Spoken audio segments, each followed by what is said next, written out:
Hello everyone, I am Kiran Joshi. Hope you all are safe and sound. Welcome to Class 6 Geography, Chapter 2 Globe, Latitudes and Longitudes. Look at the image in front of you, children. I am sure you all will be familiar with the name of this image. Yes, it is a globe, a miniature form of the earth. Children, a globe is a three-dimensional, or you can say a true model of the earth, because it gives a better idea about the earth. It provides us the correct shape and size of the continents and countries. It also shows distances and directions without distortion. Globes are available in different sizes and types, such as big, small, and inflatable pocket globes.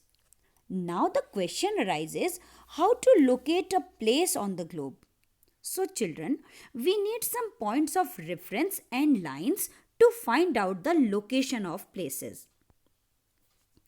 Now, what are these things?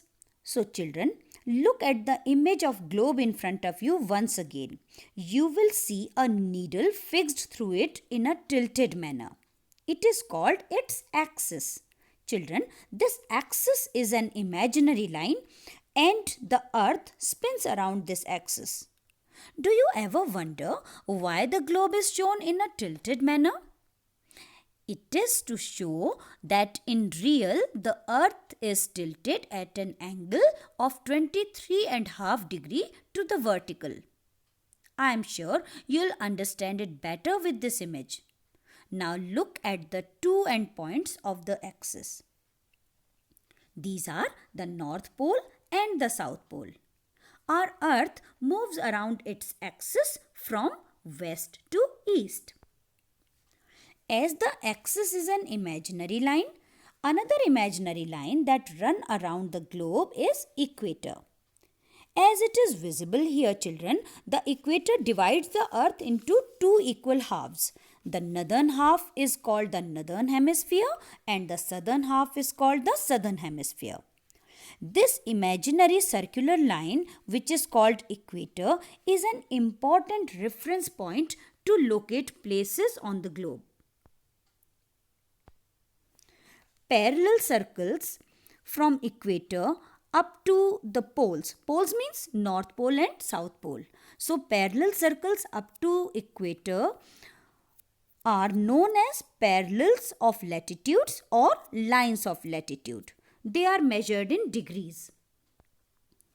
The equator is the 0 degree latitude, as we know that it divides the earth into the northern and southern hemisphere.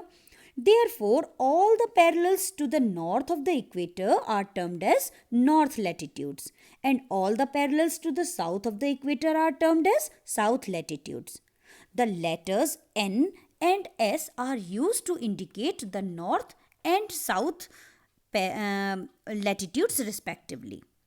The North Pole is measured as 90 degree north latitude and 90 degree south latitude is marked as the South Pole.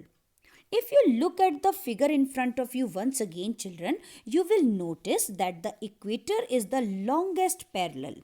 And as we move away from the equator to the poles, the size of the parallels of latitude decreases. The North Pole, that is the 90 degree north latitude, and the South Pole, that is the 90 degree south latitude, are just dots. Now let's learn about the important parallels of latitudes. So far we have learnt about three important latitudes. They are the equator, 0 degree latitude, the North Pole, 90 degree north latitude, and the South Pole, 90 degree south latitude. Besides these, there are four other important parallels of latitudes, among which two lie in the northern hemisphere. They are the Tropic of Cancer at an angular distance of 23.5 degree north from the equator and the Arctic Circle at an angular distance of 66.5 degree north from the equator. Similarly, the other two parallels of latitudes are in the southern hemisphere. They are the Tropic of Capricorn at an angular distance of 23.5 degrees south from the equator and the Antarctic Circle at an angular distance of 66.5 degree south from the equator. Children, overall there are 181 degrees of latitude, 90 in the northern hemisphere, 90 in the southern hemisphere and the equator.